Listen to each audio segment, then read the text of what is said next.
Call our work session meeting to order. Let's all stand for the Pledge of Allegiance. Pledge allegiance to the flag of the United States of America and to the republic for which it stands, one nation, under God, indivisible, with liberty and justice for all. Let's have a moment of silence, please.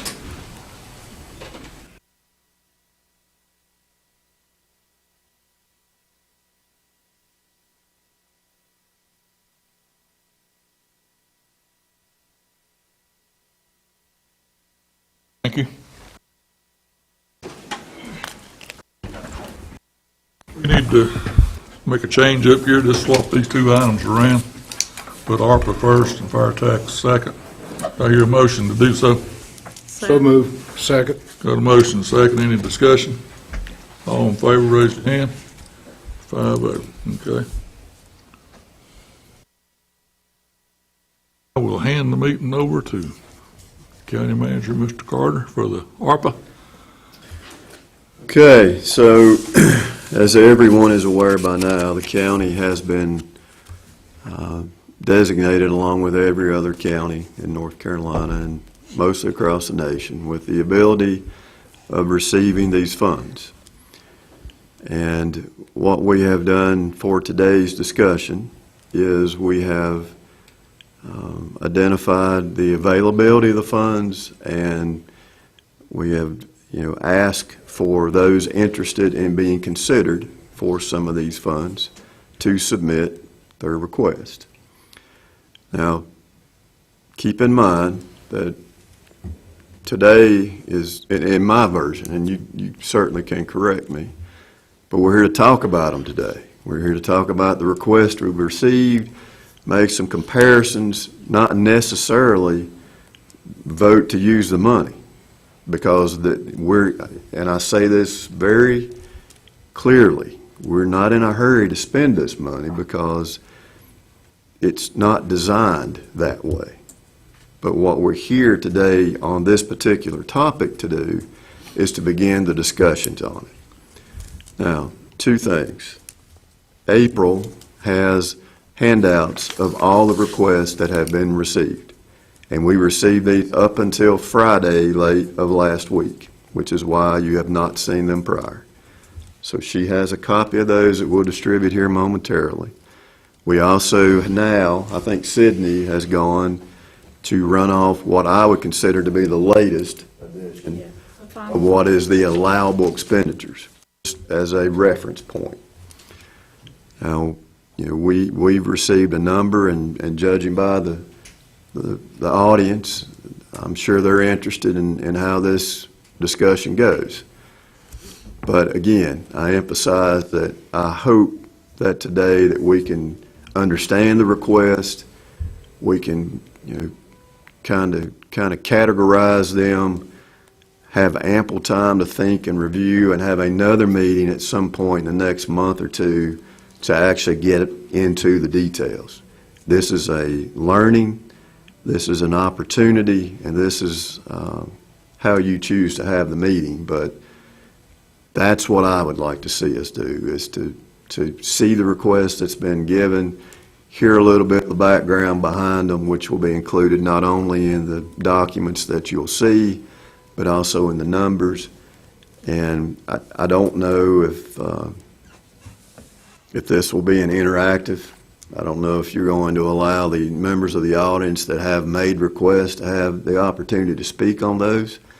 That's entirely up to the board, but we will go over those and we will move in that direction, if that answers everyone's questions about the process. Is that acceptable? It's acceptable with me. What's the consensus? Sounds all right with me. I'm open to anything. Yeah, whatever the board wants to do. I believe we are missing one representative. Has anybody called Miss Osborne and let her know that this is going? Lisa's aware. Charlie, are we broadcasting? Yeah. Okay. Lisa probably watching over the... So at this time, April, would you mind to hand out the items that we have received for consideration? And And I would just advise that we take them in order as they're placed in the packet.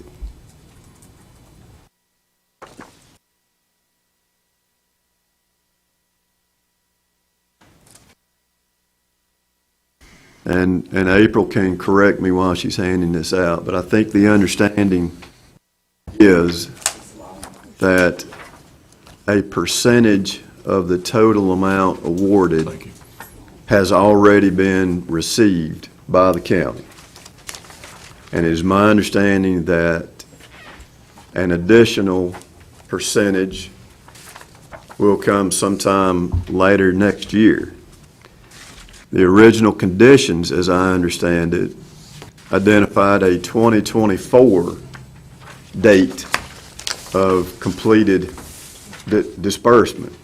But there is, as I understand, an allowance to extend that all the way to 2026 should the need arise.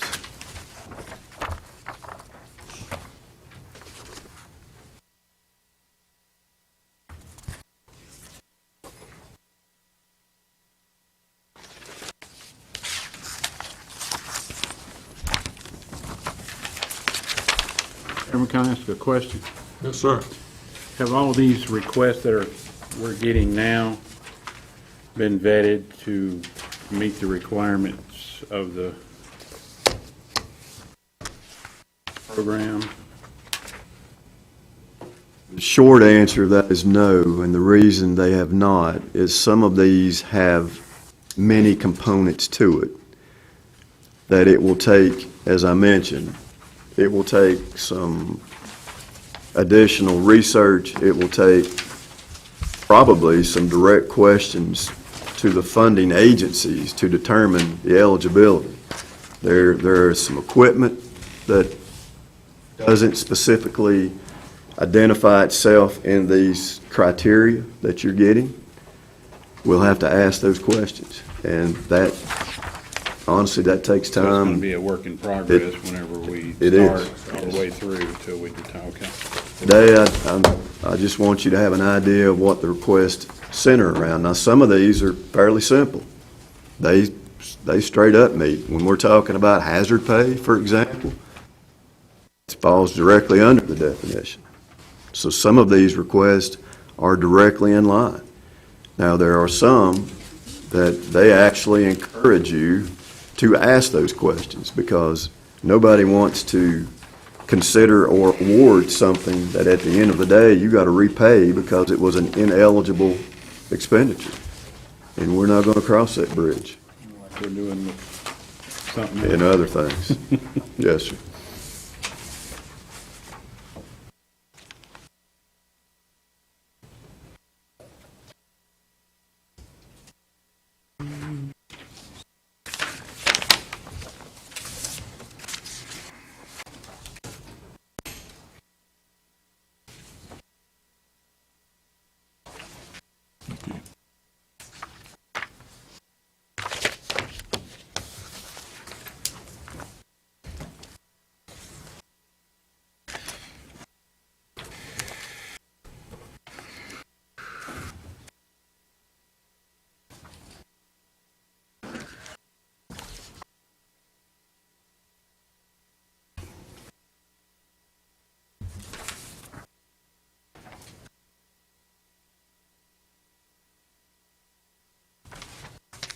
So I believe you have the request, and Sydney is making copies of the criteria.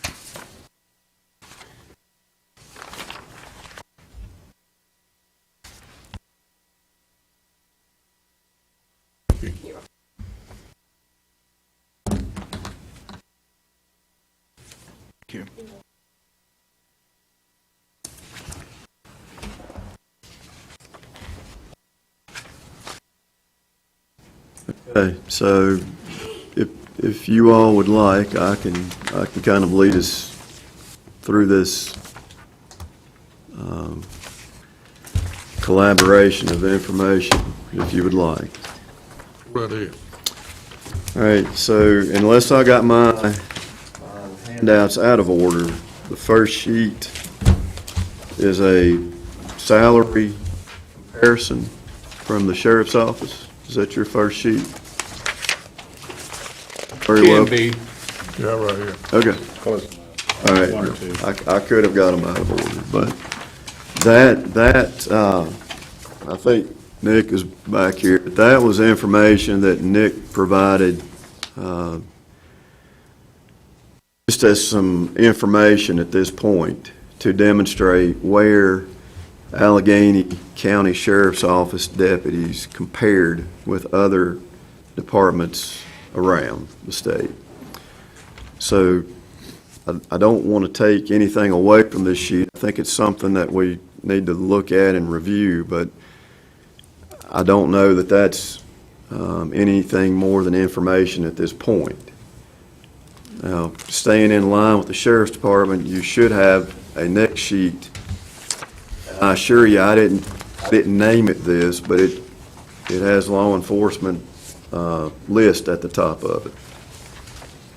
And I believe there is a vehicle, there are 11 laser/illuminators, there are 12 Kenwood mobile units, and 1 surveillance pole cam. There is a PTAC drone that is attached to that as well, but mine is scratched out. So these are items that the Sheriff's Department has identified as needs and with some of these funds. Now, we had actually talked about vehicles at an earlier meeting for the Sheriff's Department because there was some loss in grant funding that required a transfer out of their current budget vehicle allowance to recover those lost grant monies. That is what this vehicle is. That is that vehicle that I have identified in a meeting. Now, I'm going to ask you, do you want to involve the audience, or how do you want to proceed with this? I think you should be able to answer questions that we have, Mr. Chairman.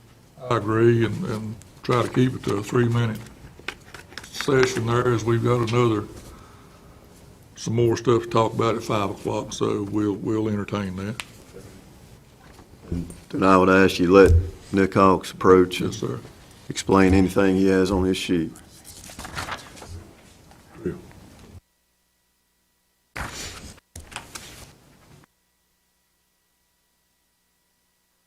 All right, good afternoon, everyone. Thanks for the time that I get to speak on these subjects. But, yeah, I guess the salary study, maybe that's just conversation for a later date. But, yeah, we actually have several vehicles that's high mileage. We actually give County Maintenance Department two vehicles this year that were not roadworthy for patrol purposes, but could make them a good vehicle. We're traveling high mileage. I give you those statistics usually in January that shows the kind of mileage that we're running, and we're, we don't have enough vehicles for the full-time deputies currently. There is select guys that's not on the road all the time, that's not even furnished a vehicle, but we really need this one, and I discussed this earlier on with, I think, maybe the budget committee and so on. So we had, like Michael said, we had it in the budget, and then due to these issues that we had with this grant money, we weren't able to use it toward a vehicle. So Is this the only one in the budget, or were there others? we requested two, and two is a legit need. But we know at the same time there's a lot of needs, and but honestly, we critically need two, but we just asked for one. Some of this stuff would have some security risk to just talk about it out. I will let you know that the illuminators are critical for security purposes, and I guess lack of a better word, stealthy entries to homes for security of officers in their Using duties. them as illuminators and night division devices. That's They what- are. Yeah. Okay. Yeah, that's it. That's what it's for. So the Kenwood radios, that's actually should be 14. The dollar amount doesn't change, but I noticed after I submitted it one day that it was actually 14 of them at the $37,000 instead of 12. It's 14. Or it's 14 of them instead of 12, but the 37,000 doesn't change. That is the correct amount. So basically what you're saying is the communication system in the county is inadequate. You're having to go to 800 megahertz. Yeah, we're running 800 megahertz, and we've already got the dual band system, but the VHF side of things just is not clear enough. We get much better. We get much better use of our system through the 800 megahertz system. You're leaving off the most important aspect. What's that? It's encrypted. That's exactly right. It is encrypted. Yes, sir. So obviously that goes without saying that you can, have secured communications in the times that you need it. Our surveillance camera, we had one. It went down. It's not fixable. We need to replace it. Where's the surveillance camera? What's that? Is it in a area that you don't want to discuss? Yeah, that's a critical piece of equipment that we use on a daily basis, and we no longer have it. The last one we had lasted 10 years. We got longevity out of it, but it's like all electronics. They've got an end of life to them. It didn't give us any notice on that. So, y'all have any questions? Bobby? Back to the vehicle. How many miles or how long does one last for the sheriff's department? We'll run them until they're not capable. We don't have a mileage. We run them the life of the vehicle. Those trucks are probably in the 2 range, maybe above. I'm not sure what them last 2 were, but we're running a transport van right now that's in the 250s. We're running things until they just fall down. So, and most of those brown cars are in the mid 100,000s, and if we don't stay on top of it, we're going to have a mass amount of vehicles that's going to fall down at one time. Be good to be on a rotation. That's right. We don't have Yes. to buy so many. Yeah, and last year, I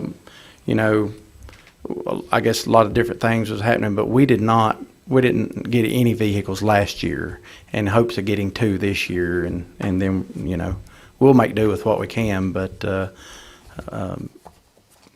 we really needed 1 for sure, and 2 really. Surveillance, that sounds like it'd be pretty time sensitive. Yeah, it is. Okay. Yeah. Mr. Chairman? Yes, sir.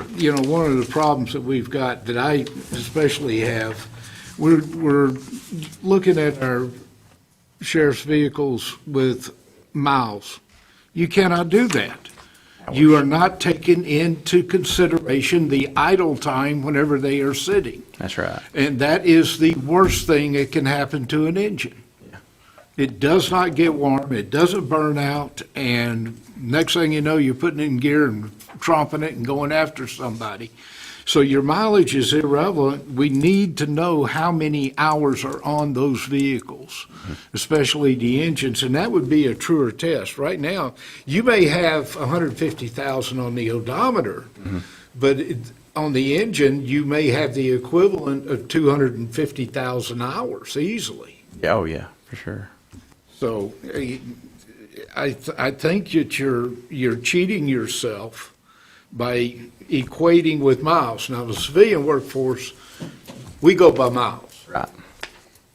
But in law enforcement and also communications in the military, the vehicle is my power supply for the radio. That's how I know the daggone thing. Right. And I burn up a lot of engines powering a Mark 83 out there in the wilderness. But you're faced with the same thing, and I wish you'd get off of that mileage program, started giving us some hours so that we can get a truer judgment on that, Bear. I can pull some hours. Not all the vehicles that we have an hour reading, but I know that those interceptors do, and I can pull some of those hours. And that's when you should be servicing them, not by the miles. You Right. should be servicing them by the hours. Yeah. On your illuminators, to me, that's a nice to have. It's a pretty critical, How many Piece. raids are you doing a week now? well, not every week, no. But, the thing about that is, those are very dangerous ops, and anything that we can do to mitigate the risk of injuring someone or our officers, it's a primary use for this stuff. No. You haven't given us any complaints about the communication system. Whenever we've got money, all of a sudden we need the 800 megahertz communication system, which ties us into the state system. One of these days, they're going to tell us we've got to put a Quantar repeater. Quantars are gone now, but they're going to be a Motorola repeater, which is going to be $100,000 because of the usage on there. Granted, I realize you need encryption, but you can also put encryption on VHF. But if it's so bad, that's going to cut down your coverage. There's a lot of spots throughout the county, and we're countywide, so throughout the county, there's a lot of breaking in and out. The thought behind the 800, the dual band systems that we're running, we would continue to run VHF when in a bad spot for 800, but we could primarily stay 800 and have much better, and again too, we work with other counties that are 100% 800, and we have to communicate with those guys. These crimes are not just county-wide and stop at the line. We work regularly with all the counties surrounding us, and Ash is running 800 the vast majority of the time. Surrey County is 100% 800, so we either talk to Surrey on an 800 channel or we don't talk to them at all. You don't have anything? Wilkes is the same way. Are So- they on their own 800 system? They're on the state system. They're on the They're state running system. Viper, 800 They're megahertz running- Viper. Okay, so they're running Viper. Yes, and we have to be able to communicate with those guys. I'm not trying to argue with you. I've been preaching 800 megahertz probably before you were running around in three-corner trousers. Probably. It's great, but, yeah.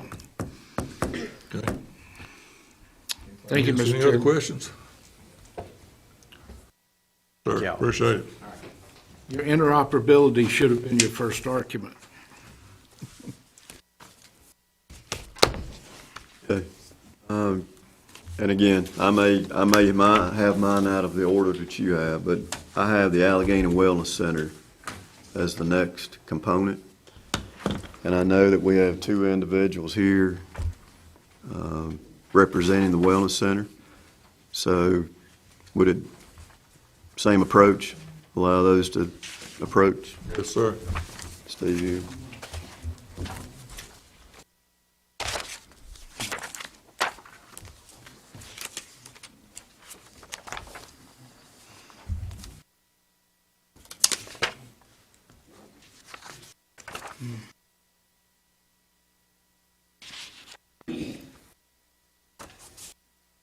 Thank you. I'm Mike DeBose. I'm the treasurer at the Wellness Center, and of course, that's Steve Mason, our manager in the back.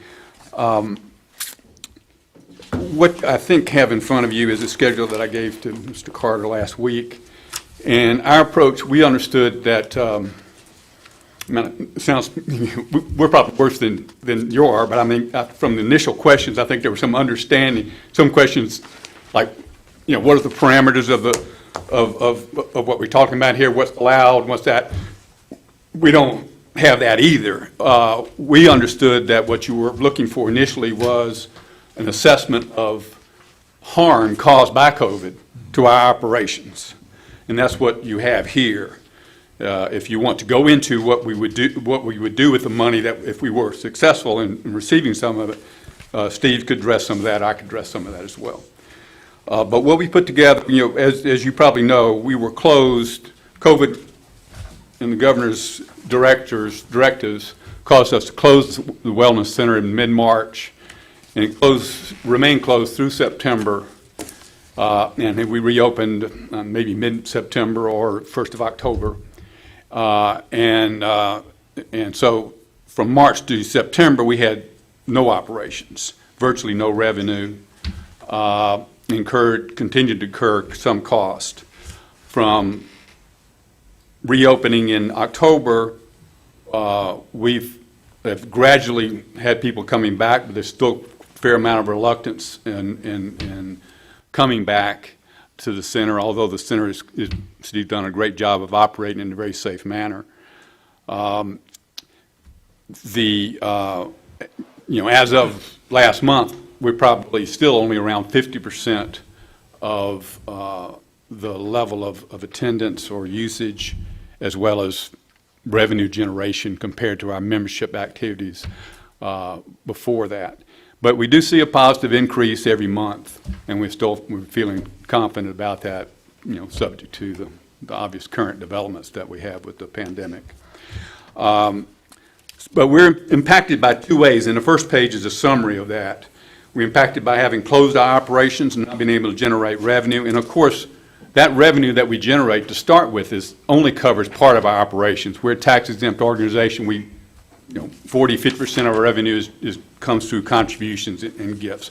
This is only focusing on our operations. The first line of the net income from operations.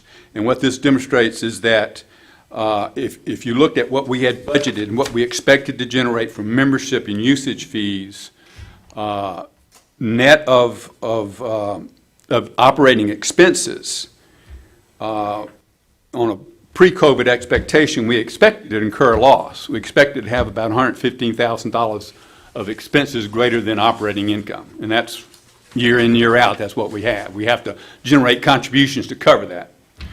We actually, during this period, and I projected it through December 31st, because I feel we'll still be impacted by COVID, certainly through then, we're going to lose $213,000. So that's about a $98,000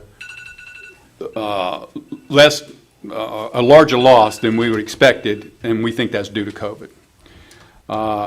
And there's a lot of details behind that number, how I built up the number, if you have any questions about it. But it's $97,000 on operations.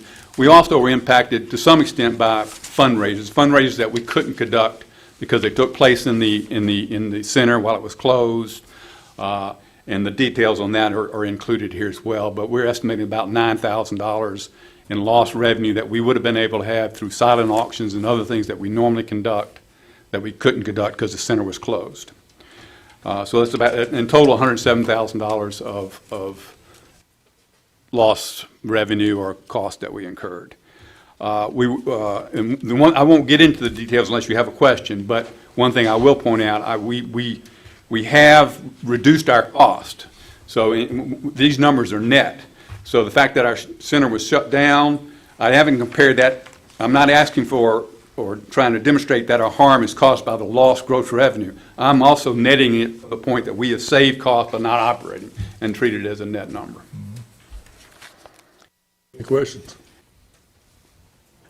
I'd just make a statement. I'm looking through the paperwork where they are telling us that, what the eligibility, allocations, and things of this nature are. I think the challenge, certainly you were impacted. We know that. And I feel that you should receive some of these funds, but finding a way to do it, because just glancing through it, is going to be a challenge. It's got to come under the health care. Well, as I said, I wasn't sure what was needed for this presentation. But if you're saying you don't know how our needs fit into the parameter, if the guidelines look to how the money is going to be spent, then please give us an opportunity to address that. You know, the one biggest issue facing the center is the operation of the pool. That pool, you know, like, you know, anything about it, is a hole in the ground, it burns money. And we're the only pool that's operating in the county. And certainly, if we were able to receive some of this money, we would expand those pool operations, work in partnership with the county in terms of providing all, you know, swim lessons, all types of pool usage that we'd like to expand the pool on. If we don't do that, we're going to have trouble keeping the pool open. Here's where we've got the challenge is going to come from us, to us. Now, this is from the federal government. Services under this category could include the categories, some of which this county will not qualify for. We have no sewage, we have no water. We don't provide that. That is a category here. Mm-hmm. The other category that it tells us that we can use this money for is wideband communications. We can't use that because SkyBest's got $29 million to provide the wideband. So that's already here in the county. But what we've got to look at, and I don't want to steal the county manager's thunder, these services automatically qualify as eligible uses when provided in qualified census tracts. We don't know if we're in a census tract that will qualify for it, but if it does. Programs or services that provide or facilitate access to health and social services and address health disparities exacerbated by the pandemic. Now, I've wordsmithed enough budgets in the military to where I can come up and try and sell it that because of COVID-19, the youth of this county were unable to get out and participate in physical activities. Therefore, it becomes very important that we open up the swimming pool, which needs such and such, and we can use the COVID money for this. Now, we can say it. We don't know if we'll get it approved. But this is where our starting point is. The only thing I would ask, like I said, those guidelines, I didn't have them. Right. Let us have those, and we will give it an addendum to this to show how we would spend the money and how that would satisfy those requirements. Well, we can look at your financial requirements, and then we can ask the question. You know, you're a lawyer. Never ask a question you don't know the answer to. So we can then say that if we give you $50,000 to improve the filtration of the pool or to build a wading pool, would it facilitate the increased physical activity of the youth of Allegheny County? Yeah, and then whenever you say yes, then we'll try and put the bureaucracies up through there, I feel pretty sure. Not trying to take over your job, county manager, but bureaucrats think alike. Now, that is going to be the problem that we have with everyone that's sitting here. We've got to figure out if you are going to come under these guidelines. Because I will tell you, and I'll be perfectly honest, the money's there. If we don't spend it, they'll send it to New York, and I don't want New York to get a dime. That money is there, and I want to spend it, and I want to improve Allegheny County so that we can build towards the future. But we'll work with you, I feel pretty sure, and we'll do what we can. Good. I mean, You've taken it in the 6 o'clock position. There's no doubt about that. Sure, I meant, Any understand further that. questions? That is a pilot term, the fanny. Okay. Any further questions? Thank you, sir. Thank you. Chairman, I'd like to just mention very quickly, when we set up work sessions for today, we came up with 2 items.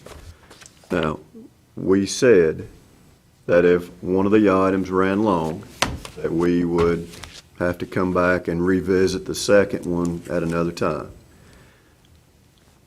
Not a time clock, I'm not a keeper, but we are 20 less minutes closer. I believe we're going to go past 5 o'clock, as was anticipated. So there may not be a lot of room left after we hear everything today for fire tax. I just want to point that out. Work through it the best way we can. If you would, I'm going to save some of the internal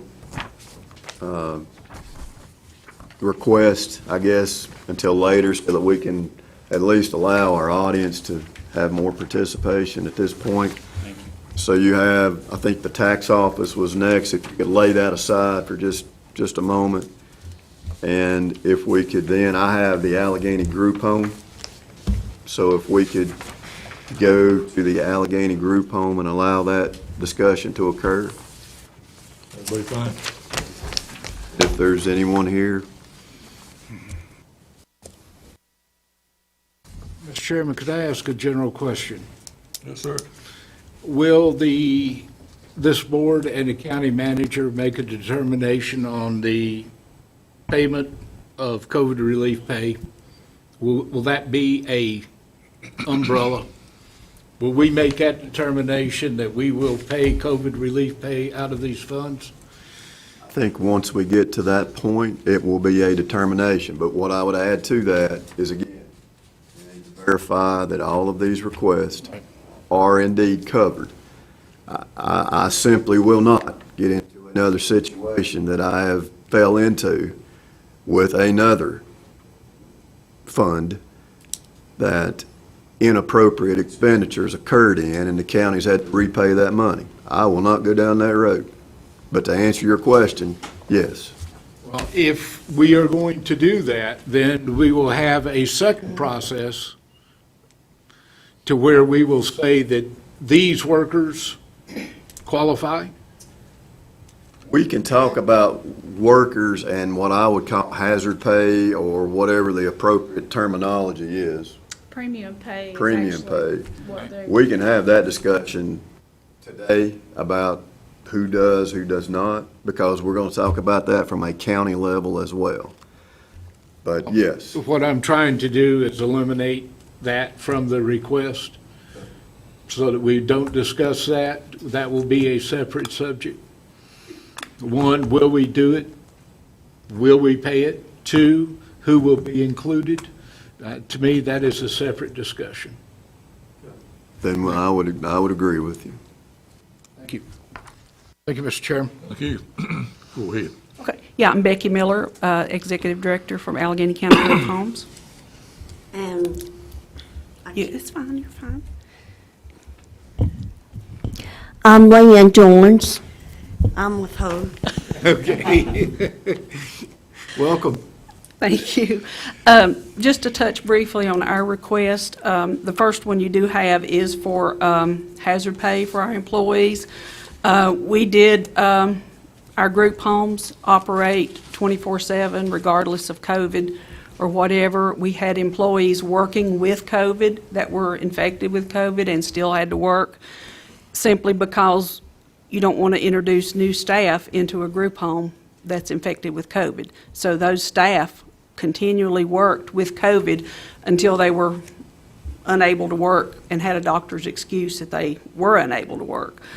The rest of our requests are things that our building needs that would help with air circulation to minimize the COVID-related problems.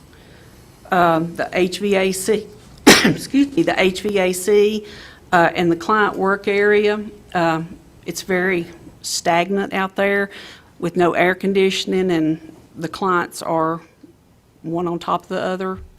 So it's more of a hazardous situation with everybody being close quarters as far as spreading any illness, not just COVID, but any illness. And it gets too hot in there, way too hot. But that's basically our request. They are COVID-related things that we need to do to upgrade our facility. And we'll be glad to answer any questions. Yeah, what's your temperature inside your building on these hot days? We are required to stop work at 82 degrees, and it some days gets up to 85, 87, but we cannot allow them to work if it's above 82 degrees. How many days you think you missed during this summer so far because of I don't temperature? know, probably 10, 15 at least. It's not all day a lot of times. Sometimes it's 10, 11 o'clock, 12 o'clock, the rest of the day. You know, their clients are not earning money because we have to see it. We can't let them work. I understand that. It's been hot. Yeah.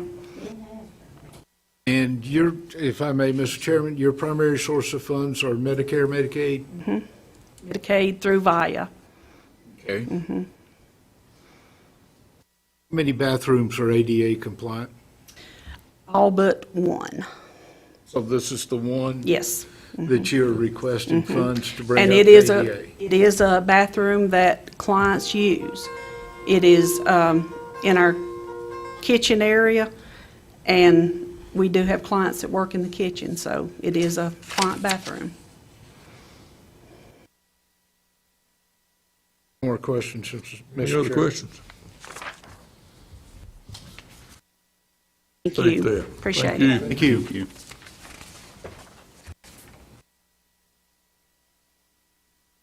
Mr. Chairman, your next one is the Department of Social Services, and I saw Lisa come in. So, Lisa, just in case you missed the first part, they have allowed each representative from the organization that has submitted to go to the podium and kind of talk about their request. And if there are any questions, the way that I've seen it, if there are any questions, they'll ask, and we'll go from there.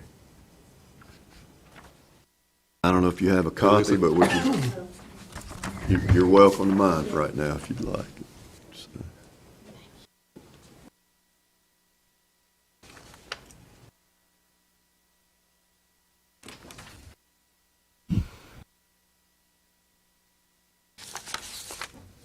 Do you all want to ask me questions or me kind of explain? Go ahead and explain. Okay. Well, I'll start with the first, which I walked in and you were talking about the staff. So do we need to talk about that further? Probably not. So then our agency, when COVID came about, we purchased 3 additional laptops and 2 webcams. This was for our supervisors to be able to participate in the state-required Zoom meetings, as the state reps were not coming to our facility anymore to meet with us one-on-one. So they didn't have laptops. Of course, our desktop computers don't have the video, so it was either webcams or laptops, and so we purchased 2 webcams for the staff, and then the laptops were for the supervisors. So we had to increase our internet speed to be able to run the Zoom meetings. Plus, we were having WebEx court, so we were having court in our conference room. And it kept freezing up, and we were having difficulties. So we had to increase our internet speed. We also had to utilize laptops for that as well, for the video piece of it, because we didn't have desktops. So we had to have at least those. A lot of times all our social work staff was in court. So it was totally, when everybody got logged on, it was a disaster, and we weren't able to maintain that speed. The cell phones, we only have 1 cell phone for 8 social work staff, and they pass it along and share and holler across the hall at each other, asking if so-and-so's text and messaged and that type thing. So That has increased more in regard to COVID-related because now we're communicating more by text messages through Facebook Messenger and that type thing. So we're just asking for additional cell phones for the social work staff. And then, of course, the data plans that goes with that. The travel, we have, of course, we have lots of kids. We have 2 kids, I think, placed in the county. Everywhere else, all our kids are placed out of the county. So we are still visiting. We have been visiting them all along. Some of them we've been allowed to do virtual meetings with, but we're back to seeing them face-to-face once a month now. So we have 4 of the 6 vehicles we have over 100,000 miles on them currently. So we were just asking to upgrade some of our vehicles for that. Our servers, my thought process has been if it's not broken, don't fix it, but we have old servers. One is a 2008 model and one is a 2012. Larry Thompson is our computer guy that helps me. I've had to shut down our servers several times just to get them to go. It says they have a memory error. And so they're just outdated and just need to be upgraded, basically. And then with the desktop computers, just upgrade those to get to the 5G, the internet speed, because a lot of the desktops are not capable to handle that at this point. Plus the memory on our server limits us, and the memory on our desktop is limiting us. Our conference room, we're back to meeting face-to-face. We would like to have a projector for our conference room just to be able to get everybody together as opposed to just them having handouts, and I could do trainings for them that we're required to do and put it up on the wall type situation. All of our staff currently have dual monitors. Some of them are very outdated and small. They have to do spreadsheets, like budget worksheets for income maintenance. And so most of the staff have one large one, but then they have a very small one. It would just help them to better be able to do their job if they had 2 larger dual screens. And then the furniture in our lobby. The furniture in our lobby has been there since I've been there, and I'm going on 25 years. And so it's pretty outdated. It needs to be replaced and updated, and some of it is broken, and we've just kind of stacked up. Especially with COVID, where you had to do 6 feet apart, we've stacked up the broken so that that doesn't get utilized. So. Then the signature pads, we have gone paperless in income maintenance, and this would help about maintaining paperless. They would, our clients sign applications now, and then the staff will make a copy, upload it into the system, and if they had signature pads, they would not have to have that signature on a piece of paper and then upload it and then shred it, is basically what's happening. So, and then our child support unit, they have to be totally separate from everyone else. They can't use the same printer as everyone because they deal with a lot of IRS information and that type thing that can't be shared across the agency. So we currently have one, and the workers share it. So we were just asking to upgrade those and give each of those workers their own small printer. That's a really fast version. Thank you. Thank you. Questions? Anybody got any questions, Lisa? Just one quick question, and a quick question. Okay. Are these more guesstimates or are they hard quotes? Some of them are hard quotes and some of them are guesstimates. Okay. Some of which you're just replacing money you've already spent out of your budget. Correct. With the internet speed, that type thing, yes. And the laptops, yes. So That's a hard, fast number. Anybody else? Mark? So when you move on down from those items, where your vehicles, were the mileage or the, that is accumulated, the wear and tear, did COVID increase that? Is that, or is that just something that you're No, going to have to COVID did do? not increase that. They're just getting old. One of them, in fact, broke down, and so we've had to steal the Malibu from the county to replace our whole journey. Didn't And- steal much. No, it doesn't have air conditioning. So and then there's a couple, let's see, the servers, kind of the same thing. They're just getting outdated. Correct. So it's not really, and I don't know, we'll know when we get more into this, the rules, the details of this, but, I mean, some of this stuff is really just, standard operating things, kind of looks like. But then you've got some that are definitely because of COVID, so we may, depends on how it works out, we may or may not be able to use funds for everything, but thank you. Mr. Chairman, I have one additional question, if I may. Yes, sir. What operating system are you working on your computers? Windows 7, 10? Our server is Windows 8. Both of our servers are not higher than that. Our desktops are a 10, Windows 10.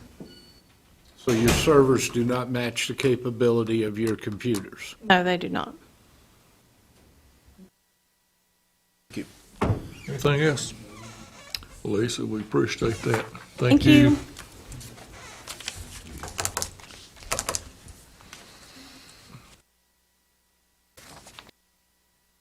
Mr. Chairman, the next one I have is actually an email from Barbara Halsey. And I did not contact Ms. Halsey. She did indicate that she would come and identify, but basically, if you read through there, what it amounts to is we're looking at a construction of a $16,000 mural on the ABC store in Sparta. They were awarded what has been identified their designated status a couple of years ago, but they have to match money to receive it. They received $8,036 from the state, and they're asking for an additional $8,000 match from the county.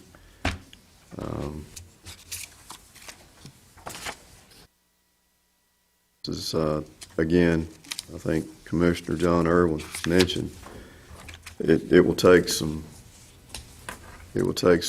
intense looking into whether or not that is a qualifiable consideration. But I would consider divine intervention. so I would request that we put that on the list and we do our due diligence. The next one that you have should be the Council on Aging. And I believe we have someone here for that. Yes, good afternoon. I'm Karen Edwards, the Director of the Allegheny Council on Aging. You have my request there. The basis that I understood too from the Zoom meeting I attended on the ARPA funding was also all related to COVID. So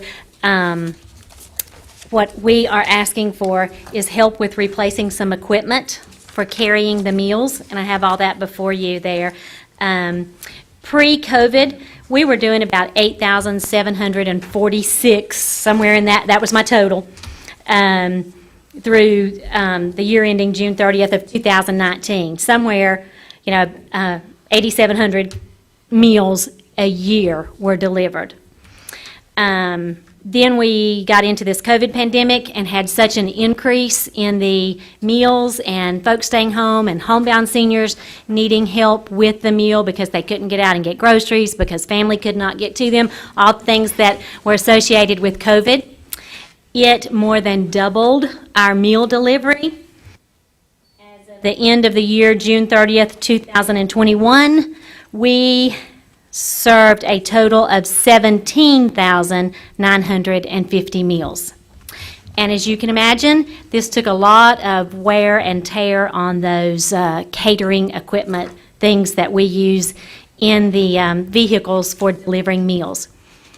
These catering equipment items are listed there, electric thermal bags. All these items are equipment that is required by the state and the state health regulations and the health department, because we have to deliver a hot meal at a certain temperature, above 145 degrees, and we have to deliver cold items also at cold temperatures. So we have quite a few of the catering bags for each of our routes, and also coolers. When a volunteer comes each weekday, they pick up a hot bag and a cold bag, and we send them out on a route across the county to deliver those meals. Because of this big increase in the number of meals, we're just wearing out equipment. It has not been replaced for some time, and our understanding was with this ARPA money that that maybe we could get some help to replace those things so that we are able to keep this number of meals going. We are getting requests in numerous amounts each week, each month, adding more people, and we are just not going to be able to do that with what we have now. If this continues, and we're looking at some more Delta variances and stuff going on, to provide those needs for our seniors in the community, we're going to have to upgrade a little bit. But I have the equipment that listed there for you, and also the fact sheets on them and the amounts so that you can see that, and that's what we use. It might be hard for you to understand what, a Cambro is, but it's there, so you would understand that too. We have to have thermometers on each of our routes, because at the end of a route, that volunteer has to use a special thermometer, required also again by the Health Department and the Division of Aging, and take a temperature of the very last meal that is served to make sure that it was at those required standards and temperatures that the state requires. So, thermometers, $30 a piece, but I'm going through thermometers, every couple months. I'm buying another thermometer and for our routes, and we have 8 routes. We could easily, have 10 routes in no time if we could pick up everybody that that calls in that would like to have this service. The next request that I have was just some of the COVID PPE that we had to purchase in delivering those meals. We did not have some of the items that we needed. We had never needed things like this before for any of our drivers or deliverers that deliver meals. There was so many more expenses that we had never budgeted for that were required in order to get meals out and in order to keep our in-home aid going for PPE equipment. Even just providing every volunteer deliverer with the disposable gloves and the mask, the hand sanitizers, and then wiping and sanitizing each of those units that we use in the catering equipment. It was just an unreal amount of expense, and it was all due to COVID. We had never had these kinds of things before. And then on that second page, you'll see that I'm also asking for that premium pay for essential workers.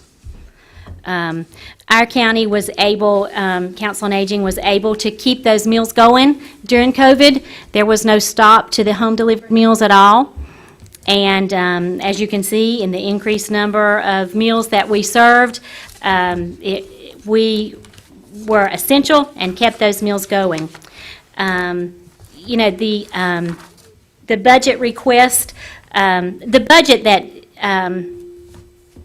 was appropriated for the Council on Aging in, I was just trying to look at my year. I have to look and see forgive me just a minute. Let me look back here. Anyway, we have had some budget cuts, and I am not able to keep replacing this equipment. We are not able to keep up this number of meals with the budget cuts that we have had from the county. And so with this COVID money, it would really help us to do that. And I might also add that because a lot of the places that we normally apply for grants and apply for funding are aware of the ARPA money, these things I cannot get from any other source because they know our county has ARPA funding. And on each grant request I've submitted recently in the last month, it's what has your county done for ARPA? What's the, and I have to prove all this before I'm allowed to ask any other source of funding for senior, anything related to the senior meals, senior in-home aid, senior companions, or anything dealing with council on aging. It's just a very quick synopsis there, but how can I answer some questions? Do you have any questions? Mark? Certainly easy to understand how your equipment's wearing out with that much usage, and it won't take long. All righty, we appreciate it. Thank you very Thank much. you. Do what we can do.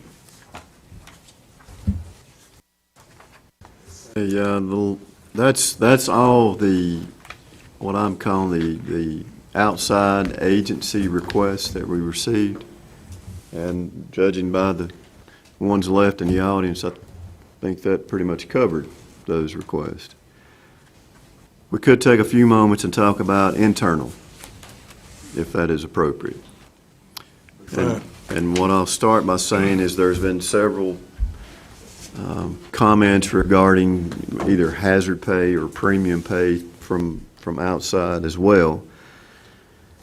We've also put together, and what you have is a spreadsheet that looks like this. Now, keep in mind, this was an initial rough draft just to put some thought together. But when we get to that conversation about discussing hazard pay or premium pay, I can tell you internally, this is a rough draft, but we have since came up with some different thoughts, and I'll briefly talk about those. A full-time employee is a full-time employee. There's no question about their status. Part-time employees, at max, they can work 28 hours a week, 4 weeks out of the month. It's a 28-hour thing. We don't have any part-time employees that continuously every week work that. When you look at this sheet, you'll see that we have part-time employees, and what we did on this is we went from March of 20 to May of 21, because that was kind of what the inclusive period was. And you can look down through here and you can look, we've got part-time employees that work 4 hours over 14 months. Well, we certainly appreciate those 4 hours, don't get me wrong, but I think when we start looking at that potential, there needs to be a tiered approach. And,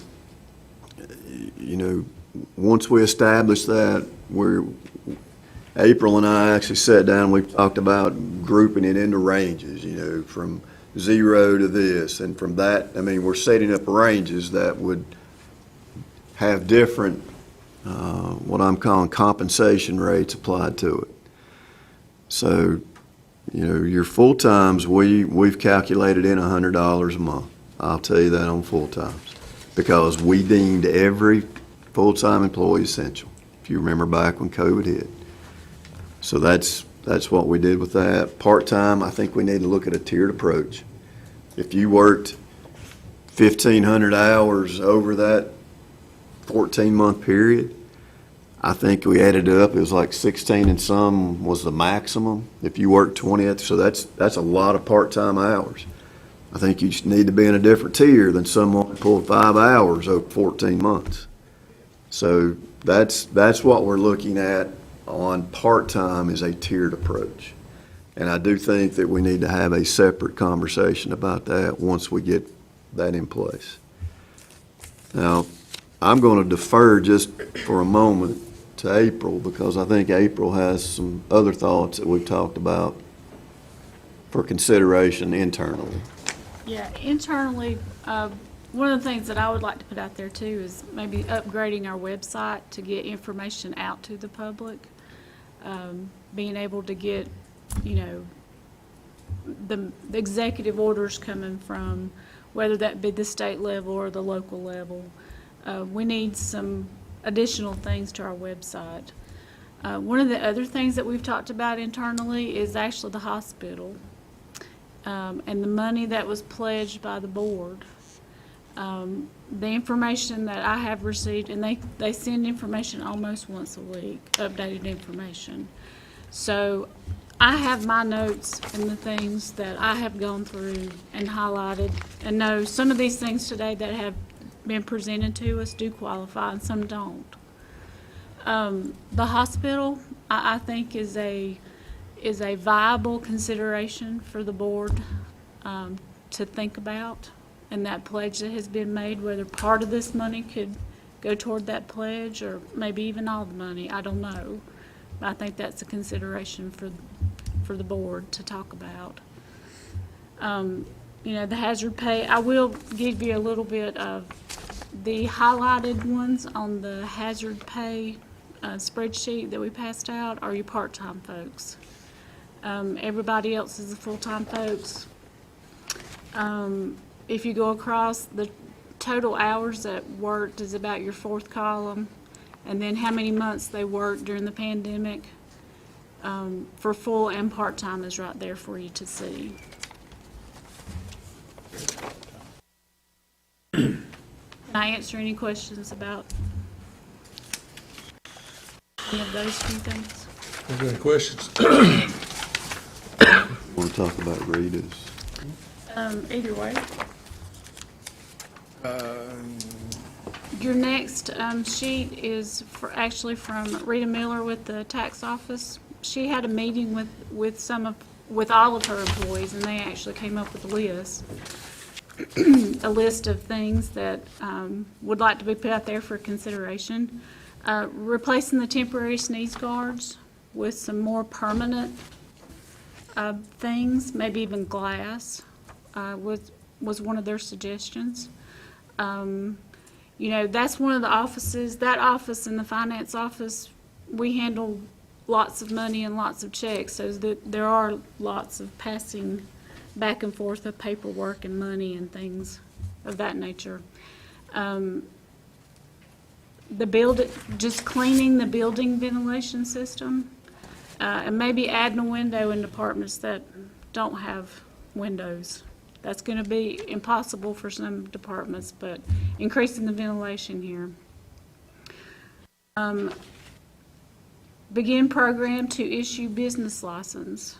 The need for business licenses to track the businesses and be able to give a list of needed businesses that provide lodging, food, medical, transportation, and et cetera. Part of that thought process is even for solid waste. There's not a good tracking method for solid waste to be able to bill those folks, and Sydney's the lead on that. The Airbnbs are also a problem with occupancy tax. There's no tracking mechanism with the Airbnbs. So we just take it for granted when we get that one check in from the Airbnb for the occupancy tax that all of that has been paid in. And if you want to add anything to that. We've tried to get in contact with Airbnb, and HomeAway, I think, is another one, and they are not allowed or will not provide us with who they are paying for. So what homes they are paying taxes on. We just have to assume who they're paying for.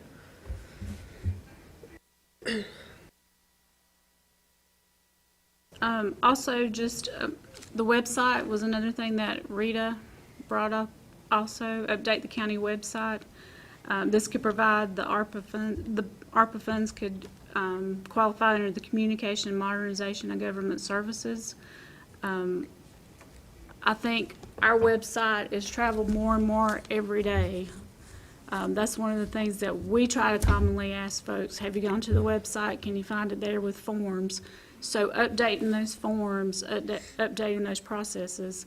Even with employment, the only form that we have to be able to put out there for someone that wants to apply for an employment opportunity with the county, it's not a fillable form, it's a PDF. So that's a good example of modernizing some of those processes with the website. Essential personnel and emergency pay, or premium pay is what they're calling it in the document from the U.S. Treasury. Mental health services and outreach to provide and promote programs. Keep hearing about the shortage of mental health services, and that was another item on the webinar that actually Rita participated in also. One-time payment of some amount for local hairdressers, barbers, waitresses, housekeepers. Those that were out of work that was forced by the mandates to close down. That was some of the suggestions in her office also. Any questions, or can I elaborate on any of those? Just as a department head, or Any questions? Thank you. Good update. Appreciate that. Okay, and then the last thing, and I would encourage you in an attempt to try to move us along, this is the most recent document talking about the allowables. I would ask that you look over that. We'll continue to get these, provide these, but today's intent was just to bring to light the request, to identify from those that were making the request the need to allow us to begin this discussion. Because I think, and I reference Commissioner John Irwin again, we don't want it to go anywhere but right here. So we need to come up with a foolproof plan that utilizes those funds, but utilizes them correctly so that we do not have to worry about any type of repercussions in the future. And that's all I have for this portion, if no one else has it. Let's take a 5-minute break before we go into the fire tax thing. Steve, I'll see you in a minute.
We'll call our meeting back to order, and we're going to, topic of discussion be the fire tax in just all areas, I guess.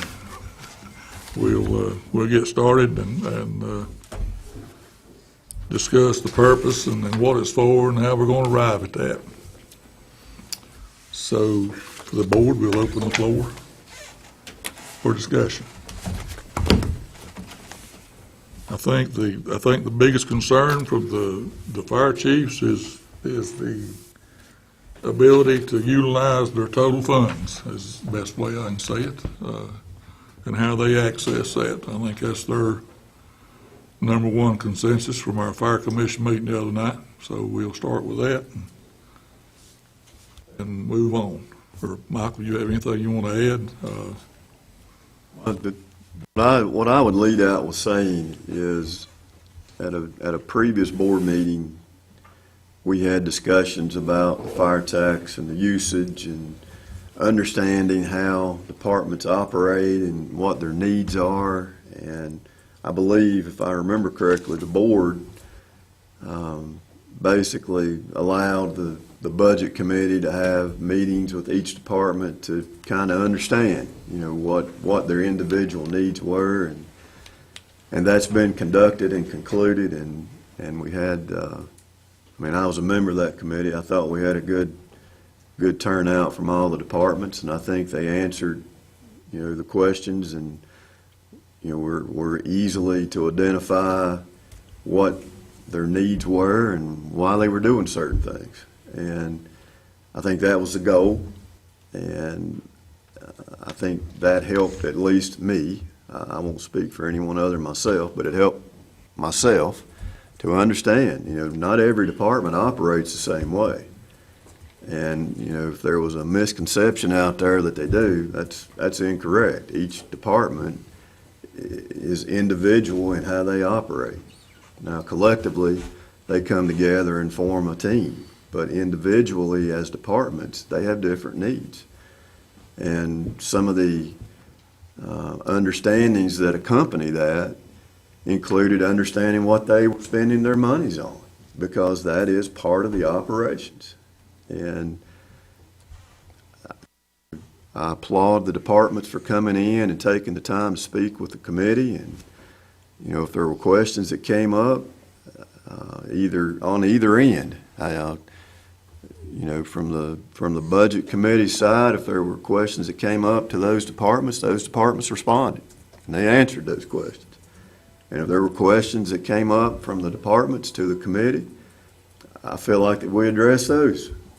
So I think it was a successful attempt, because once again, we're in the now second year of the fire tax.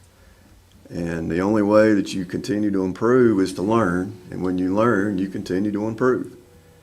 So I would just like to lead into it with that, saying that I think it was a beneficial meeting, and I won't speak for anyone but for myself, to learn how they operate, what they need, what they spend money on, and, that is, in my calculation, invaluable when you're trying to assess and understand things.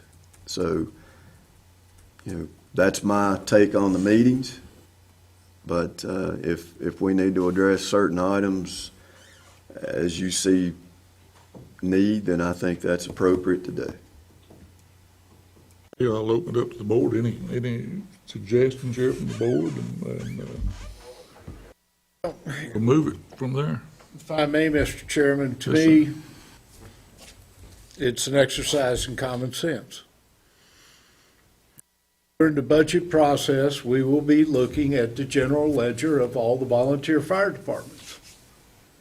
If a question comes up on an expenditure, we can ask at that time the reason why the expenditure was made, and if it meets that common sense goal that the fire tax is there to support the volunteer fire departments in the operation of their respective departments, that's it. Now, if something comes up that is so flagrant, then that goes to the commissioners whether we are going to allow that or not, and possibly reduce it from the fire tax. I think that would be the simplest way I sat through a couple. It made sense to me, the expenditures that were questioned. I don't know how to run a volunteer fire department. You do. You do an excellent job. You put your life on the line, and I'm going to make allowances. Now, we've also got to realize that volunteer fire departments go out and they raise money. The community supports you. They give you money, and that's your money, and the way you spend it is, that's it. We don't have a dog in that fight. Now, unfortunately, we felt that the only way that we could keep track of the funds, we can't put it in one pot of money and track it. So we suggested that there be two accounts, one for your donations and money that you raised, and one for the fire tax. That way we can see where the expenditures are coming from, and if we have any questions, we can do. So I think that the process, Mr. Chairman, is best to leave it the way it is. During the Budget Committee, we review the expenditures and the request of the volunteer fire departments. If we have any questions and if the board needs to get involved, we can clear the air at that time. Other than that, let them do the excellent job that they're doing. Thank you, Mr. Chairman. Thank you. Anybody else, comments? I'd just like to say, unless you want more, No, go ahead. that like Mr. Carter said, I'm not a fireman, but I learned so much from our last go-round talking to the fire chiefs, how the money is spent. And it explained a lot of my questions, and I thought that the vast majority of those expenditures would fall under what they would consider a need to run the fire departments. Not all fire departments operate the same, not all of them are equipped the same. But it was a learning experience for me, and I appreciate the time that they took to explain whatever happened, whatever the questions were. And to me, the board of directors has a big input as to how the money is spent. And I think if you have a good set of board of directors, that answers the vast majority of the questions that I had. That's all. Mark? Well, I think I hear a lot of feedback on the reserve fund and how they can use it. Some has been asked for it, and some haven't. We'll probably hear from all of them, but I don't know that we have a clear information as to what we'll use that for, but based on the two decisions we made, it sounds like it can be pretty wide-ranging. But also, there's a question when this was set up about the fire ratings that each one has and a plan to work towards. And I don't know that we've heard anything or any updates on that. Was that discussed in the budget meetings or anything with any of them? It was, but, and I don't want to speak for any of the departments represented or not represented. I think they're all working towards, a plan on how to accommodate that. Now, if you read the agreement, there are timelines that go with certain things. Now, personally, I think we need to revisit some of the structure of that agreement. I'll speak in the positive manner. I'm sure that every one of the departments are thinking about how they can lower this or how they can improve that. I think that's the case, but I don't know that a year, we may need to allow for some additional time because, we've talked about substations, we've talked about insurance ratings, we've talked about how you get there and the test involved and this or that. There's a lot to that. And And I respect that. It's just that, you know, that this is not our money. This is the citizens' money that's in your districts. I mean, they're the ones that are supporting you. We're trying to structure some kind of a program to facilitate that. And I think they deserve to hear at least and be updated as whatever the progress is on a plan, because they in return, you know, if there is positive movement made, if you can, I know money can be a limiting factor, and distance and mileage, and there's a lot of things that come into play into that. I know there's no one simple answer that's gonna, you know, lower everybody's ratings. But if we can work together, the ones that will benefit are the ones that are actually paying the tax money, which is the citizens of the county. They're also receiving the benefit of the departments as they are. But that, to me, is an important element of this conversation for the citizens, so that they kind of understand, you know, can we get some kind of a gauge or some kind of a report from everybody, every fire department, as to where you are on your plan, and what kind of opportunity or what kind of things are you looking at, and what kind of timeline that you think are reasonable or feasible, and at what cost. Because there, to me, is where the reserve fund should be talked about more than anywhere else, is as we're trying to move forward to help you with those plans, there's some money being built up, because we know it's going to take some money in some of the areas to make some headway in those plans. So that's just a conversation that we haven't really had and haven't had with the public, that I really feel like the citizens deserve to kind of be, as well as us, but I think the citizens more so should be kind of read into where that is, you know, and we don't know unless you all kind of tell us, maybe report it through the manager's office or through the fire commission back to us. I think that just would really help the citizens, because this is, you know, this is a not something we're going to do for a year or two. I mean, this is going to have to be a long-term, this is permanent. I mean, this fire tax is, so we want the citizens to buy in, and I think that is really going to be helpful with that. And I do know that Piney Creek's is actually doing a drawdown. I don't know if anybody else is doing much fundraisers or not, but that was one thing that I feared. Of course, with the COVID, that limited everybody. But I think the community involvement with the drawdowns that you have done over the years, when you could, really did a lot to help the community as well, to interact with the community. So, you know, I'd like for that to continue as COVID hopefully gets behind us and goes forward, and not just totally rely on everything from the fire tax money. The vast majority of it will be there, but if you can do some things within the community, I think like that, it would also help the morale as well. That's a couple of thoughts I have. Thank you.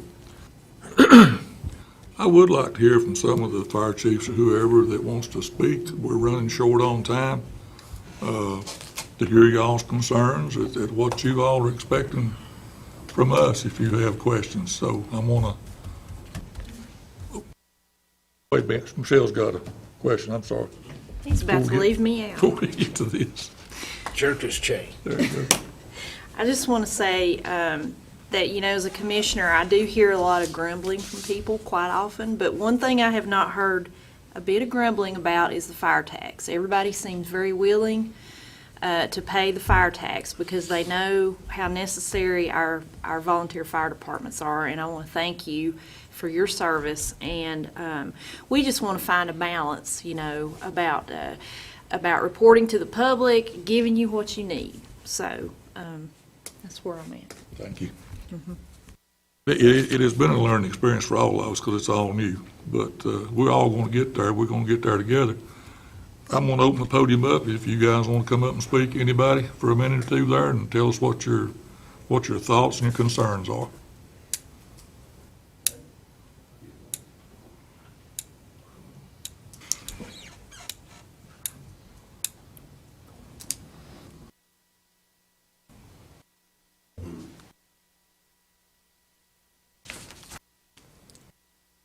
I certainly want to thank each and every one of you for allowing us to be here today. And one of the biggest things I want to thank you for is for the fire tax, because we've been in real trouble with this corona for last year.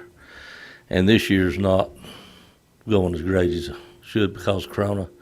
We had a gentleman come tonight that does our training, and according to him, Surrey County's full of corona again. So he couldn't make it because his daughter has it. And talking about the $3,000 drawdown mark, we've been doing the same thing for years, except last year because of corona. And this year we don't have a place to have it because the school system won't let us use the school. So we're going to have to wait until we can find a place. Silver dollar, we can't use it. We've done tried that. So until we can find a place, we just in trouble. But on the reserve fund that y'all holding, we had a trouble with getting money with a truck broke down. We need to know what you can use it for. As of right now, we don't know. It's just reserve fund. And you've got to have everything itemized, which is fine. We don't mind that. But then you've got to pay for it first. And like one department here talking about maybe buying a truck. If you don't have enough money in checking to pay for it, you can't pay the bill no way. I mean, why can't we get that when we get the bill? I don't understand the reserve fund totally. And we're talking about lowering our ratings. That's all in the process, but it won't happen in a year. It may take 3 years, the way it looks. And that's not all due to the fire departments. You got to work with Raleigh. Raleigh's behind due to corona, and it just don't nothing. From the time you put in to do it, it takes a year or better to get on the list. So there's nothing going to be done overnight. Everybody's getting ready. I know they are. We are. But it's going to take time. It's not going to be a 1 year and probably 2 years. It's probably going to be a 3-year deal before anybody actually lowers their rating. We're in the process of trying to get all of our gray areas covered to get everybody inside so they have the 9S rating. That's what we're working for first. So right now we have some people outside the 9S rating, and they have a 10, which is actually shows no coverage. So we want to get all of our citizens that's paying taxes fire protection where they can get the discounted rate. That's our first intention, is get everybody on that, and we're really working towards that and getting a lot closer. But I think our money that you're withholding is one of the biggest problems that all the fire departments is wondering about, because nobody even knows how much you have, as far as I know. I mean, I can't speak for the others, but I've talked to them out other places. Nobody even knows how much they have in there. And it's all public knowledge. Boy, they ain't no problem. Because I don't think nobody knows. I know we don't. Glade Creek has no idea how much we have. And we've never got a list on how it works for what all it goes to either. So, and I don't know about the other departments, but we signed our contract a long time ago. We've never got it back. Have y'all signed it? Okay. So we can get it today? Okay. Because we've never got anything back. Right. But the reserve fund is a big deal. I think everybody just wants their money, and that way they can plan on what they're doing more and get everything going better. Because all of us has trucks that's old and needs work. Thank y'all. Used equipment takes a whole lot of repairs. It does. It does. We took one to the shop today, and we've got another one giving some problems on the power steering. So everybody's trucks has got a lot of age on them, pretty much, because we've all been poor for so long. Mm-hmm. So it's going to take a little time to get everything up to par. Thank you. Thank you. Anybody else?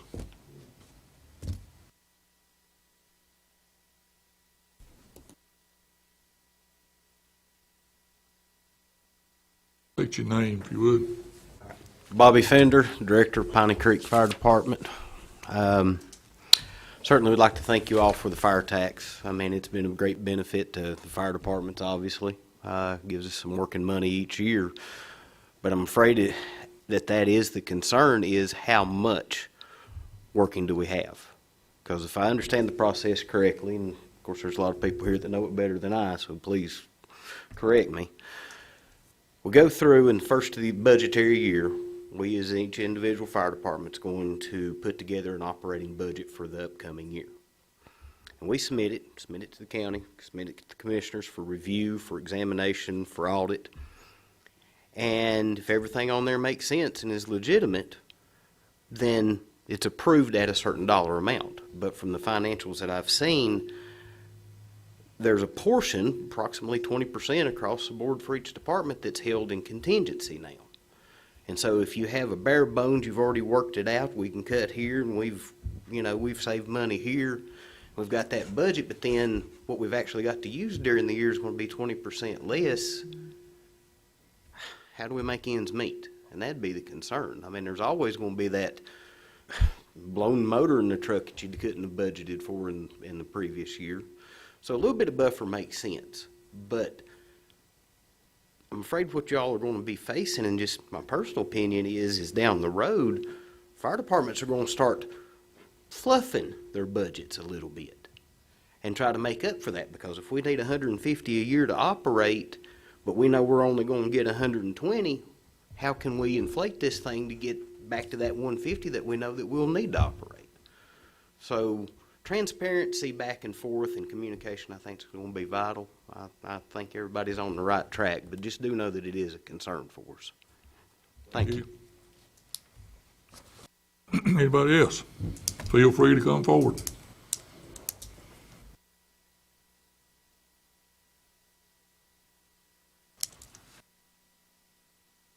Just to echo what David said, at the fire commission meeting the other night, brought up, we were thinking about purchasing the F-550 brush truck.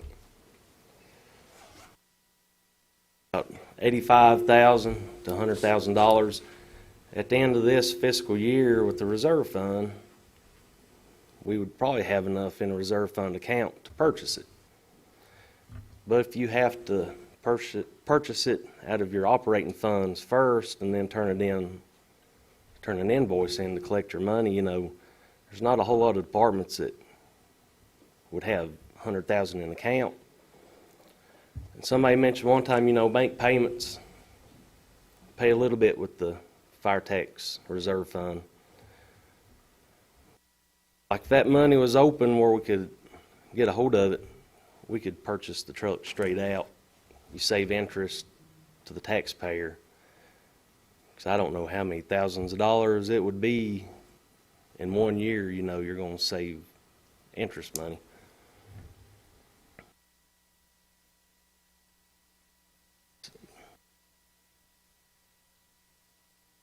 Yeah. Last year's figure. The top is 2020. Bottom is. Okay. Put us pretty close to 100,000. If we wanted to purchase a truck straight out, interest free, save everybody from paying interest, we would have to have access to the reserve fund without paying for it out of our operating budget first, if that makes sense. We've got a truck we've been paying on now. If we had the extra money freed up, I think it was, $390,000? And the interest the taxpayer is paying on that, it's just a crazy amount. With access to these extra funds, before we purchase a brush truck, we could take that money and just finish paying the truck off, save that interest. Having it freed up, what I'm getting at is, it'll allow for extra purchases that you don't have to worry about, it's come up, so I'm going to have to cut here to pay for the blown engine. You're going to have to cut because you don't have it in your operating budget because you didn't plan for it, and then wait for the county to reimburse you. It'd be nice to have that extra money on hand where you didn't have to worry. Okay, thank you. Anybody else?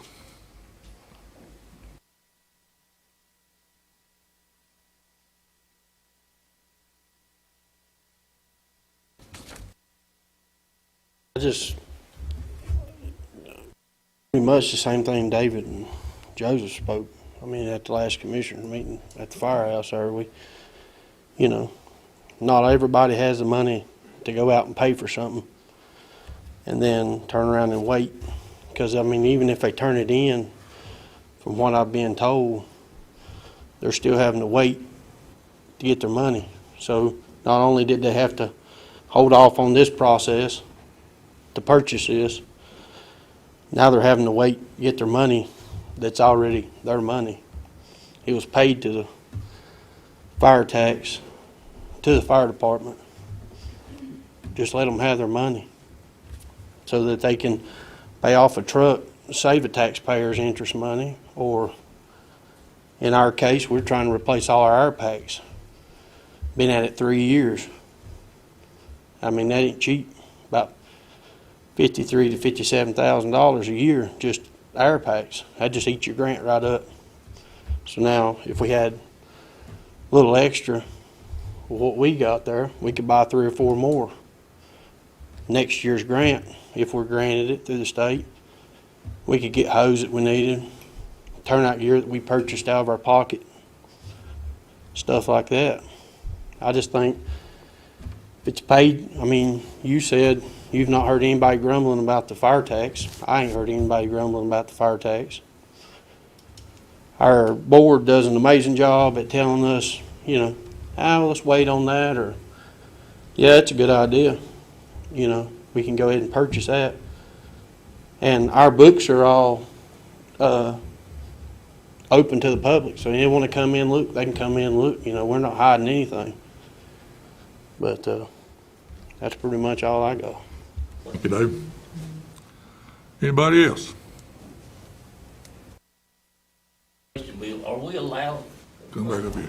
This is on TV.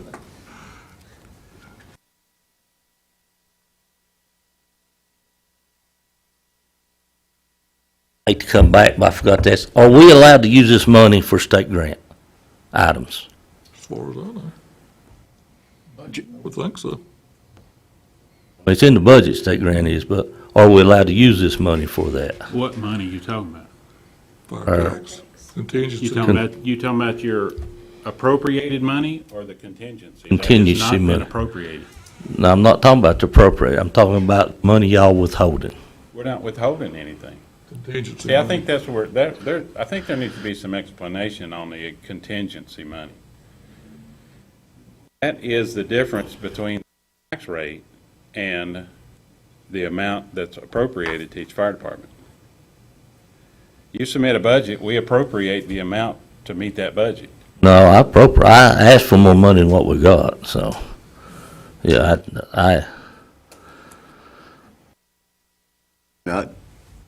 I can speak to that if you'd like me to. Yeah.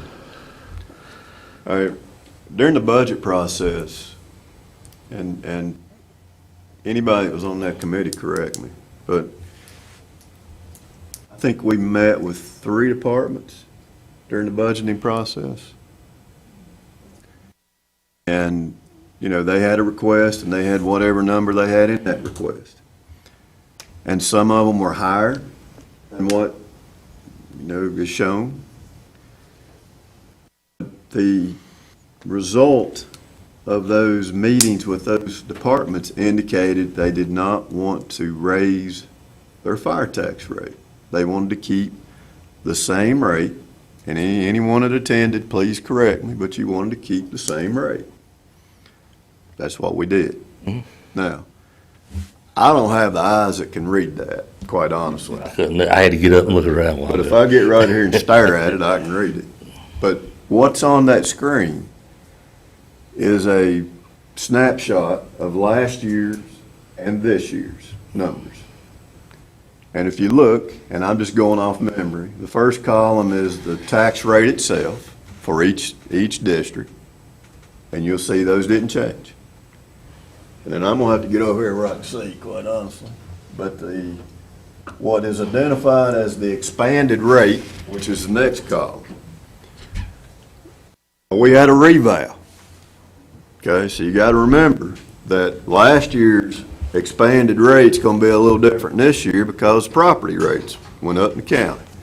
And although they only went up about 11%, it still went up. So if you look at, and I'm going to pick at Cherry Lane because it's the top one right there. In 2021 on the expanded rate, it says .0356, if I'm reading that right. Well, we rounded. Every department here, they didn't have an initial round up number. You can see, it was 3 or 4 decimals deep. So what we did was we rounded everybody's up to make it an equal number. So the expanded rate is what the actual rate was to get to where you wanted to be. And then the contingency rate is that round up number. So in Cherry Lane's case, you got a 4-cent, get the glare right, it's kind of coming off my head or off the screen, but a 4-cent tax rate, your true rate was the expanded rate of .0356. So we rounded it up 0044 to make it an even 4%.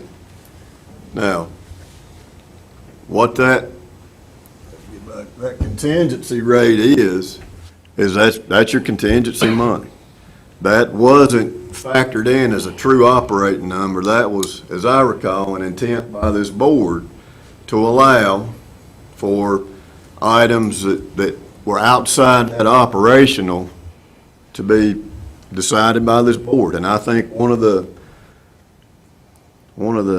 criteria for that was when you recognized that there was something outside that expenditure, I believe their proper procedure was to approach the board with that, identify it, and then the board would make a decision based off whatever it was.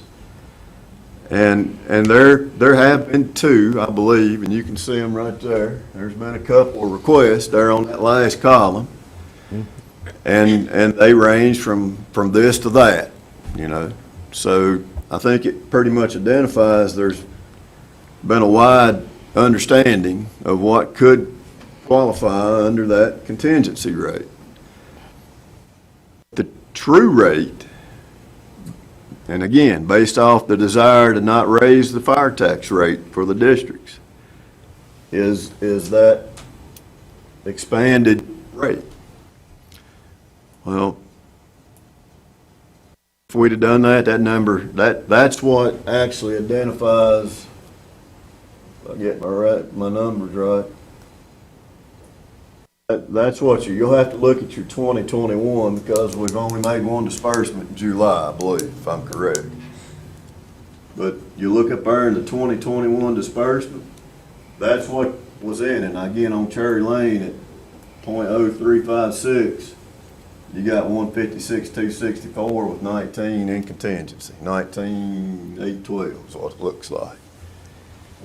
And that's due to that rounding up. Now, here's the goods and the bads with the roundups. If your rate was pretty low, like Sparta, for example.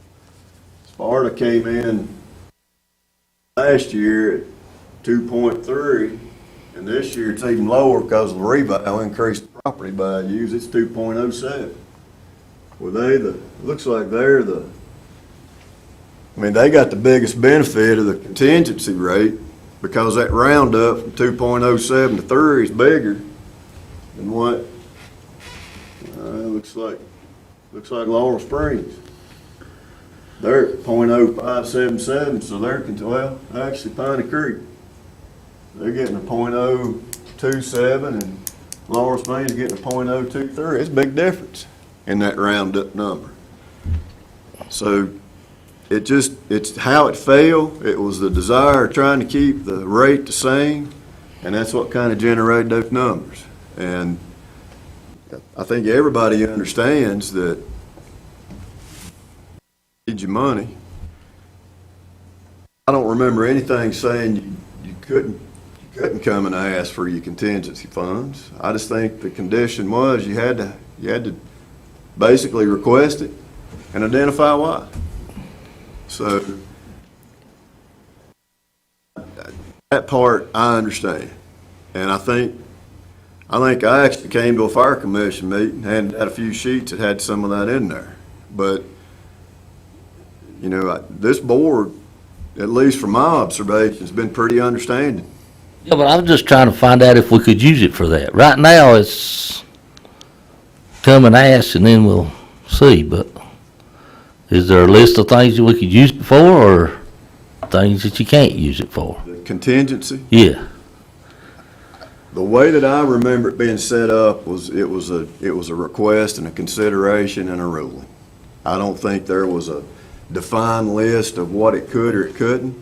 And I'm not saying this negative, but with the two that we done, we've kind of went from here to there. We've had various ones and they've been approved. Yeah. I think it's just a matter of taking the time to come in and make that request. I don't. What I'm getting at, to add to that, what's appropriated is what the board approved for each department to get, the total amounts appropriated. The reserve fund hasn't been appropriated yet. I mean, it's in, each district has a reserve money sitting there, but until it's authorized by this board to spend, it's not approved to spend. It's not legal to spend.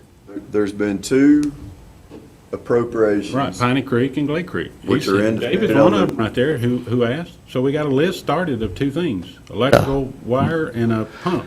But I think we're all talking about two different things here. No, I'm talking about the contingency money is not appropriated, and until our money is appropriated, it cannot be dispersed. What do you mean appropriated? You already have it, right? That's not appropriated. Appropriated is to designate what it's going to go for. Right. Right now, it's going into a reserve fund. Right. But From It is there, it has to be- appropriated when from this there, it has to board be makes a appropriated. vote and says that that money will be spent in this manner. okay, so you're saying you're putting this money in a separate account for these departments? Separate line. Each Does department the has a. departments get interest off that money sitting in there? Who gets the interest off the money? Does it draw interest? It should. You're talking about several $1,000s. I don't know about all that, but I just know. I mean, it's not you should know, appropriated, you're on the board. And it has to be appropriated before it can be. I understand that, spent. but I'm asking who gets the interest off the money. Well, that's the finance department. The manager runs the finances. Okay, so we have to come to another meeting and find out? We're gonna have to make a shift. We got a board meeting that's due to start at 6. Yep. But, But we got in late too, so, I know. you know. It's an appropriate, But anyway, so I gotta come back to find out if we can use it for state grant items. Well, I think we need to continue this meeting on in another work session to get everybody's thoughts and questions. You've had some good questions, good concerns. Is that consensus of the board? You want to try to settle it out tonight? I think another work session would be involved because we're going to end up here at midnight. Right. We weren't planning on this. We've got people coming in for the regular commissioners' meetings right now. So, What we can do in the interim is we can call the bank, find out if there's been any interest earned on it.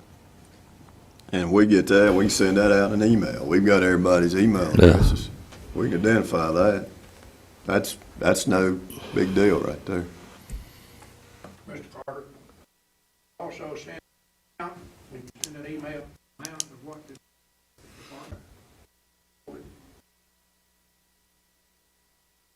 It's up there. It's right there. Yeah, that's not a problem. Get it back to the department off this board, that's what I'm saying. Yeah, Can we put it on the website? Let the public see it. put it wherever you want. Put it on the website. Everyone has access to it that's got a computer.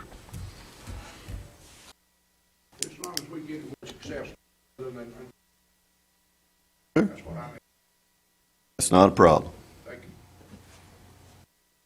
We sure appreciate you all coming out and being with us this evening. There's been a lot learned here and some good questions and concerns, and we'll study this, and we're all in a learning process, and like again, thank all of you for coming, thank the board for their input here and listening, and if we need to have another work session, we'll notify you. We're going to have one to talk things over. Fair enough? Thank you for what you do, and God bless you. Appreciate you guys, every one of you. Thank y'all.